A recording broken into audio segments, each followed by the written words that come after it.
இப்போ ரீசெண்டா டூம்ஸ்டே ஃபிஷ் பத்தி எல்லாரும் சோஷியல் மீடியால கேள்விப்பட்டிருப்பீங்க. மெக்சிகோல ஒரு பீச் ஓரமா இந்த ஃபிஷ் கரை ஒதுங்குச்சுன்னு எல்லாருக்கும் தெரிஞ்சிருக்கும். என்னடா ஒரு ஃபிஷ் கரை ஒதுக்குறதெல்லாம் சகஜம் தானே, இதுல என்னடா அப்படி வித்தியாசமா இருக்குன்னு நீங்க கேட்டீங்கன்னா, எஸ், ஒண்ணு இருக்கு. யார் சாமி இவன்? எங்கிருந்து வந்திருக்கான்? கடல்ல 3280 அடி ஆழத்துல வாழ்ற இந்த ஃபிஷ் எப்பப்பெல்லாம் கரை ஒதுங்குதோ அப்பப்பெல்லாம் பூமிக்கு ஒரு நேச்சுரல் டிசாஸ்டர் வருதுன்னு சொல்லியிருக்காங்க. கிட்டத்தட்ட 500 வருஷத்துக்கு ஒரு வாட்டி தான் இந்த மாதிரி நடக்கும்னு ஒரு ரிசர்ச்ல கண்டுபிடிச்சிருக்காங்க. சிம்பிளா சொல்லணும்னா இந்த ஃபிஷ் கரை ஒதுங்கினாலே ஏதோ ஒரு ரூபத்துல பூமிக்கு 730 தான் நிறைய பேர் சொல்றாங்க.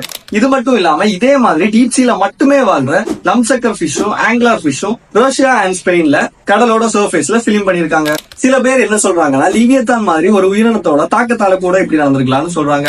லீவியத்தான் 12 மில்லியன் இயர்ஸ்க்கு முன்னாடி வாழ்ந்திருக்கும்னு 2008 நடந்த ஒரு ரிசர்ச்ல கண்டுபிடிச்சிருக்காங்க.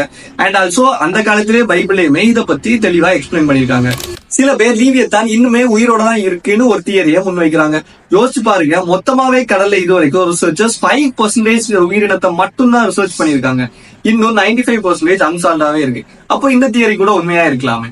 லீவியத்தான் உண்மையாவே இருக்கா இல்லையா, இதை பத்தி நீங்க என்ன நினைக்கிறீங்கன்னு கமெண்ட்ல சொல்லுங்க.